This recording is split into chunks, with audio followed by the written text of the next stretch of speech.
Guys, welcome to my channel. ഞാൻ കുറച്ച് അധിക കാലത്തിന് ശേഷമാണ് ഒരു വീഡിയോ ആയിട്ട് ഇങ്ങനെ വരുന്നത്. പ്രത്യേകിച്ചൊന്നുമല്ല, കുറച്ച് എക്സാംസും ജോലിയും കാര്യങ്ങളൊക്കെ ആയിട്ട് ഞാൻ ബാംഗ്ലൂരിലേക്ക് ഷിഫ്റ്റ് ചെയ്തു. അതിൻ്റെ കാര്യങ്ങളും കുറച്ച് തിരക്കൊക്കെ ആയിട്ട് എനിക്ക് പ്രോപ്പറായിട്ട് ഈവൻ ഒരു ഷോർട്സ് പോലും എനിക്ക് ഇടാൻ പറ്റാറില്ല. അങ്ങനെ ഇന്ന് ഓഫീസെല്ലാം കഴിഞ്ഞ് വന്നപ്പോൾ ഞാനിങ്ങനെ വിചാരിക്കുക, ഞാനിവിടെ വന്നിച്ച് എവിടെയും പോകാറില്ല, ഈവൻ എവിടെയും പോയില്ല. ഒരു ഷോപ്പിങ്ങിന് ഞങ്ങളൊരു 50 റുപ്പീസിൻ്റെ സാധനം വാങ്ങാൻ മാത്രം മടിവാള പോകും, അല്ലാണ്ട് വേറെ എവിടെയും പോയില്ല. അപ്പം ഞങ്ങൾ വിചാരിച്ചു ഒന്ന് ജയനഗർ വരെ ഷോപ്പിങ്ങിന് പോകാൻ. ബോട്ടിൽ ഞങ്ങൾ ഊബറെല്ലാം ബുക്ക് ചെയ്ത് നേരെ ജയനഗർ പോയി. പക്ഷെ ഞങ്ങൾ പോയ സ്ഥലം കുറച്ച് ഡിഫറെൻ്റ് ആണെന്ന് എനിക്ക് തോന്നി. അതായത് ഞങ്ങൾ ജയനഗർ ഷോപ്പിംഗ് കോംപ്ലക്സിലാണ് പോയത്. അതായത് സ്ട്രീറ്റിൽ വല്ലാണ്ട് ഞങ്ങൾ ഇറങ്ങിയിട്ടില്ലായിരുന്നു. ഈ ഷോപ്പിംഗ് കോംപ്ലക്സിൽ കയറുമ്പോൾ തന്നെ നമുക്ക് കുറേ കുർത്തീസ്, എത്നിക് വെയേഴ്സ്, ഇവിടെ മെയിനായിട്ടുള്ളത് ഞാൻ ഫുഡ് വെയർ സെക്ഷൻസ് ആണ് കണ്ടത്. അതായത് ഇഷ്ടം പോലെ സാധനം ഉണ്ട് അവിടെ ഇവിടെയൊക്കെ വിൽക്കുന്നത്. ഈ ജയനഗറിൻ്റെ ഒരു സ്പെഷ്യാലിറ്റി എന്ന് പറഞ്ഞാൽ നമുക്ക് മോഡേൺ വെയേഴ്സിനേക്കാളും അവിടെ കൂടുതലുണ്ടാവുക എത്നിക് വെയേഴ്സ് ആണ്. അതായത് short kurti, kurta set, 2 piece 3 piece എന്നൊക്കെ പറഞ്ഞിട്ടുള്ള കുറേ സംഭവങ്ങളാണ് ഉള്ളത്. ഞങ്ങൾ ഇപ്പം നോക്കുന്ന ഈ കുർത്ത സെറ്റിന് 800 റുപ്പീസ് ആണ് വരുന്നത്. ഇതിന്റെ കോട്ടൺ കുർത്തീസും എല്ലാം അവൈലബിൾ ആണ്.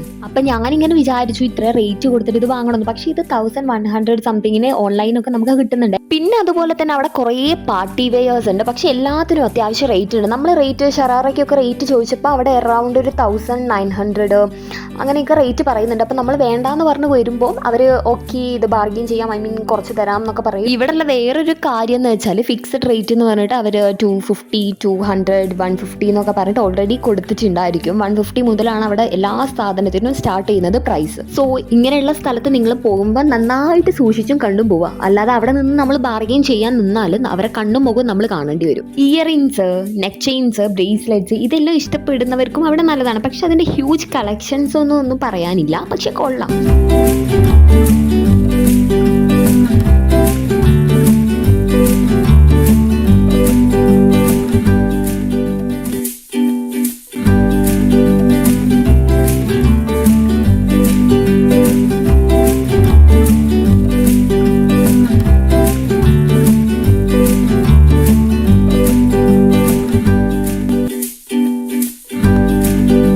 ജയനഗർ കോംപ്ലക്സിൽ നമ്മൾ കയറി കഴിഞ്ഞാൽ പിന്നെ ടൈം എങ്ങനെയാണ് പോകുമെന്ന് നമുക്ക് പറയാൻ പറ്റില്ല. എന്താണെന്ന് വെച്ചാൽ നമ്മൾ ഈ മോളിലൊക്കെ കയറി കഴിഞ്ഞാൽ നമ്മൾ വൈകുന്നേരം ഇറങ്ങുമ്പോഴായിരിക്കും ഇത്രയും ലേറ്റ് ആയല്ലോ എന്ന് മനസ്സിലാവുക. ഈ ജെൻസിനും വിമൻസിനും പറ്റിയിട്ടുള്ള എല്ലാ അത്യാവശ്യം സൈസും അവിടെ അവൈലബിൾ ആണ്. അതാണ് ഞാൻ അവിടെ കണ്ടതിലുള്ള ഏറ്റവും ഒരു അന്താളിപ്പ് വന്ന ഒരു സംഭവം. അങ്ങനെ അവിടെ എല്ലാം കറങ്ങി തിരിഞ്ഞ് നടക്കുമ്പോഴാണ് ഞാൻ സ്കേർട്ടിൻ്റെ ഒരു സെക്ഷൻ കണ്ടത്. ഞാൻ എങ്ങനെ പോയാലും സ്കേർട്ടിൻ്റെ സെക്ഷനിലേക്കേ പോകാറില്ല, ഇന്ന് വരെ ഞാൻ പോയിട്ടില്ല.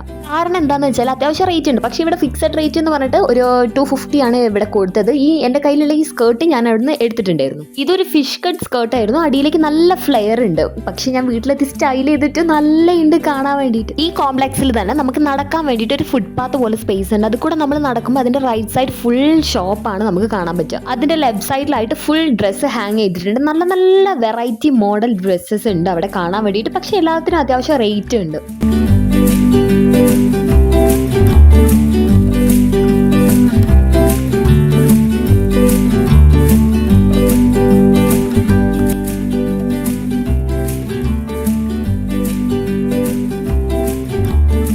നമ്മളെ 150 ഡ്രസ്സ് കിട്ടുന്ന സ്പേസ്. അതായത് നമുക്ക് 150 എന്ന് പറഞ്ഞിട്ട് ഫിക്സഡ് റേറ്റ് എന്നൊക്കെ പറഞ്ഞിട്ട് അവിടെ ഡ്രസ്സ് ഹാങ് ചെയ്ത് വെച്ചിട്ടുണ്ടായിരിക്കും. ഇതുപോലെ അവിടെ മുക്കിലും മൂലയിലും 150 എന്ന് പറഞ്ഞിട്ട് ഹാങ് ചെയ്ത് വെച്ചിട്ടുണ്ടായിരിക്കും ഡ്രസ്സ്. പിന്നെ ഇതെല്ലാം നമ്മൾ സ്റ്റൈൽ ചെയ്യുന്നത് ഡിപ്പെൻഡ് ചെയ്തിരിക്കും. അതായത് നമുക്ക് അവിടെ അധികം സ്വെറ്റർ മെറ്റീരിയൽ സാധനങ്ങളാണ് കിട്ടുന്നത്. ഈ ടോപ്സ് 150 ടോപ്സ് എന്ന് പറഞ്ഞിട്ട് നമ്മൾ ഇവിടേക്ക് എൻറ്റർ ചെയ്യുമ്പോൾ കാണുന്ന ഒരു സ്പേസ് ആണ് ഈ മേക്കപ്പ് സാധനങ്ങൾ അല്ലെങ്കിൽ മേക്കപ്പ് എക്യുപ്മെന്റ്സ് ഒക്കെ കിട്ടുന്ന ഒരു സ്ഥലം. ഈ നെയിൽ എക്സ്റ്റൻഷൻസ് ഒക്കെ വെക്കാൻ ഇഷ്ടമുള്ളവർക്ക് ഈ 150, 100 റുപ്പീസിനൊക്കെ ഇത് അവൈലബിൾ ആണ്. പിന്നെ ഇവിടെ ബാർഗെയിൻ ചെയ്യാൻ പറ്റുമോ എന്ന് ചോദിച്ചാൽ ഞാൻ ഇല്ല എന്ന് തന്നെ പറയുള്ളൂ. ഇതിൽ അഫോർഡബിൾ ആണ് നമുക്ക് ചിക്ക് പെട്ടെന്നൊക്കെ സാധനം വാങ്ങാൻ വേണ്ടിയിട്ട്. പിന്നെ ഞങ്ങൾ ഇവിടുന്ന് അത്യാവശ്യ സാധനങ്ങളൊക്കെ പർച്ചേസ് ചെയ്ത് നേരെ വീട്ടിലേക്ക് പോയി.